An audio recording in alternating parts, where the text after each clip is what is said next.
Hey everyone, thanks for tuning back in. Let's get back into another illustration process. Today we're going to be taking a look at an illustration I did of a Headless Horseman, kind of like a Sleepy Hollow kind of character.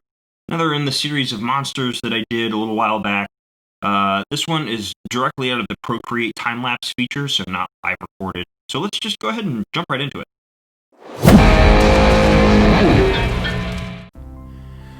Okay, cool. So we're starting right now with a thumbnail, which sometimes I'm really trying to do this more often, is go from a small thumbnail phase into a more finished sketch phase.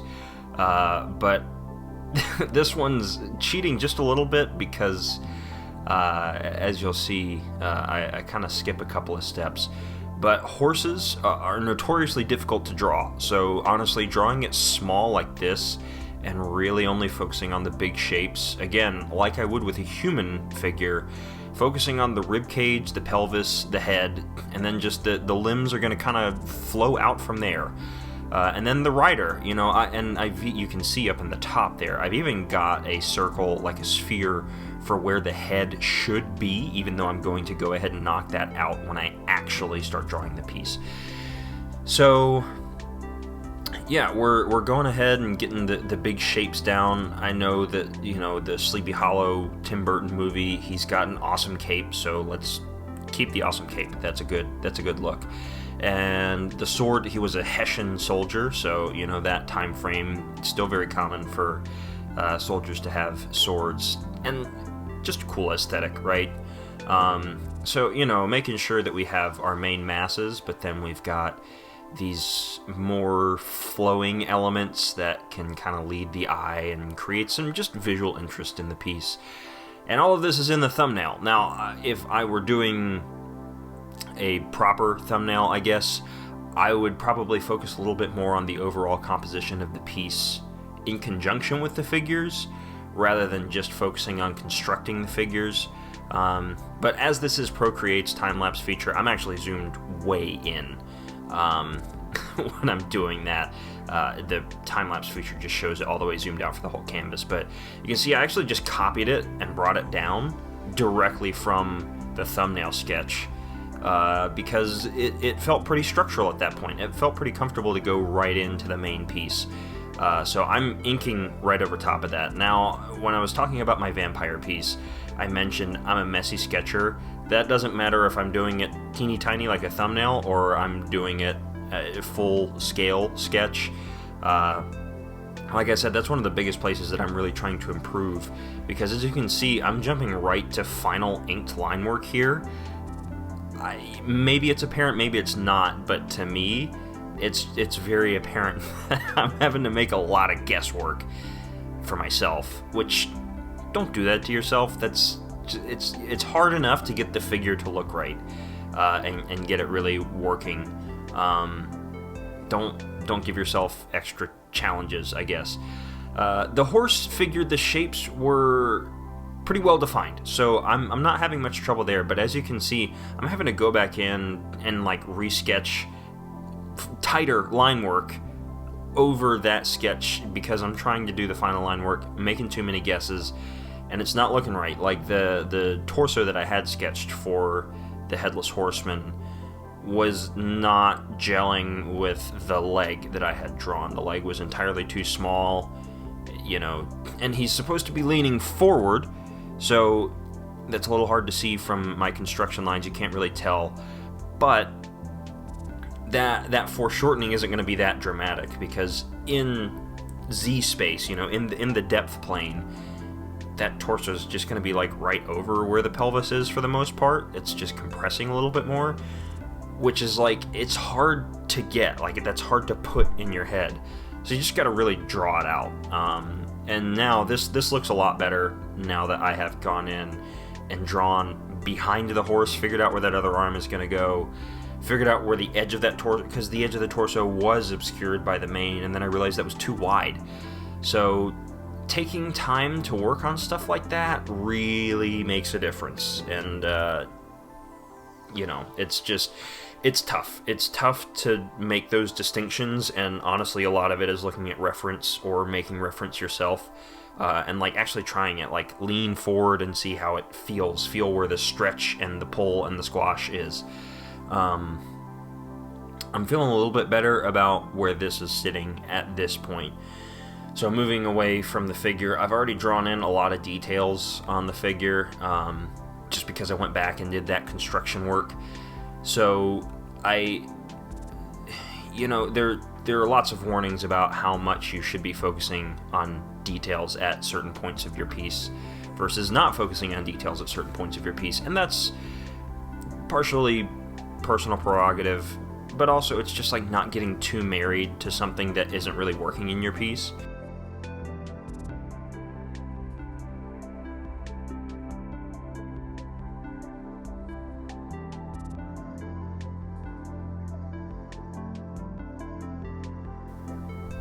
So this kind of comes back to what I was saying a little bit earlier about if I was doing thumbnails properly. Thumbnails, really there's no proper way to do anything. Your end product speaks for itself.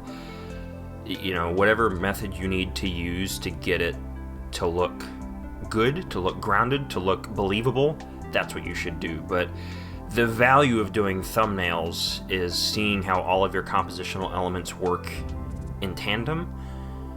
So here, not having done all of the background elements in a thumbnail phase is maybe less advisable. I think the overall piece would have been better if I had done it all in that thumbnail phase. Trees are hard. I'm really aping a lot of stylistic designs from, in that portion at least, from the likes of Samurai Jack, Scott Wills, and Dan Kroll. And that wasn't really working for me, so I decided to go with something a little bit more craggy and haunted wood. And again, I talked about this in the vampire piece as well. Making like sharp organic shapes is difficult because just maintaining the thickness of the shapes is hard when you're making it believable, because there is a randomness to it, but there is also like a lot of physics behind how those things are formed and they come together and coalesce. So drawing random lines is maybe not the most advisable. Study is the best way to get better at that stuff. Which, I'm working on it. I'm getting there. But here we can really get to the compositional elements. So I know, like, when in doubt, frame like the subject of your piece with like some really dark foreground elements or maybe really bright foreground elements. And continuing to frame with the perspective of the road that the Headless Horseman is on, and the trees kind of at an angle coming in. It's supposed to be like a horror piece, or representing a fictional horror character. So having those crooked trees is on brand. It's very thematic. So that's just ways that you can cheat things that maybe in real life, if you were filming this in a real world environment, you would either have to go someplace that has stuff specifically like that, or you're cheating it to make it look better. Cheat it to make it's your picture. Cheat it to make it look better.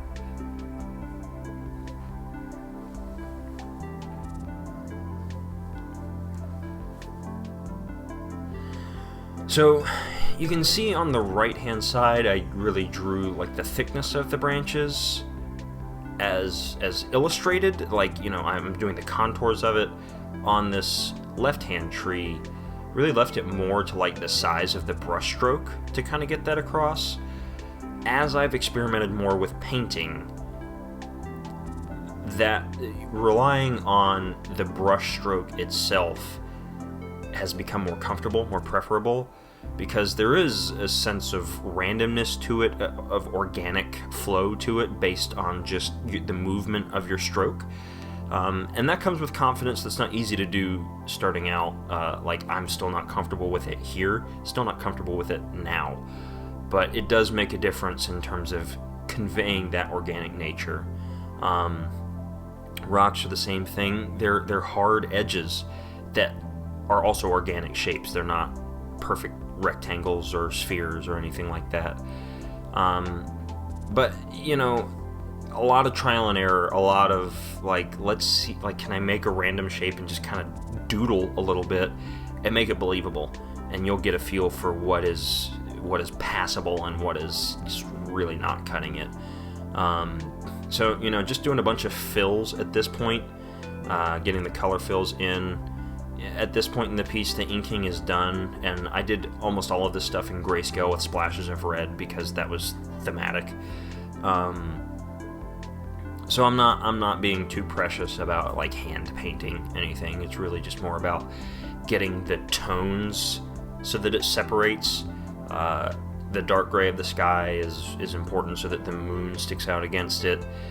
The black, it's not a pure black, but the black of the trees is important so that those elements stick out against, you know, some of the other stuff. And again, also like the vampire video, and really with all of these illustrations, doing monsters and heavily utilizing like tones and hard blacks and whites, using a lot of just alpha locked layers where I'm painting over the line work with white so that the line work itself is kind of sticking out. Being judicious about where I place that. I don't want to just like paint over the entire line work, the entire contour, because I do want it to feel like the light is hitting one side and not another. But again, really, and this was an Inktober piece, so really, again, all of these textural background elements, trying to get comfortable with just using the pen stroke for that, you know? And there's my splash of red for the eye of the horse and the cape. Those were just cool elements that were not maybe the main focal points, but like cool elements that kind of added to the composition. The gray tones kind of get a little close looking back on it between the rider and the horse, but it's honestly, it works. And yeah, just filling in these last couple of pieces, going in, decided on black for the cape, so I'm going in and doing white lines to get the detail elements to stand out, and now placing some shadows on the horse so that light reads a little bit better. That's, you know, sometimes it's good to define that in the pencils phase. Sometimes you can just do it at the end like I'm doing it. That's, I think that's a matter of workflow and preference, honestly.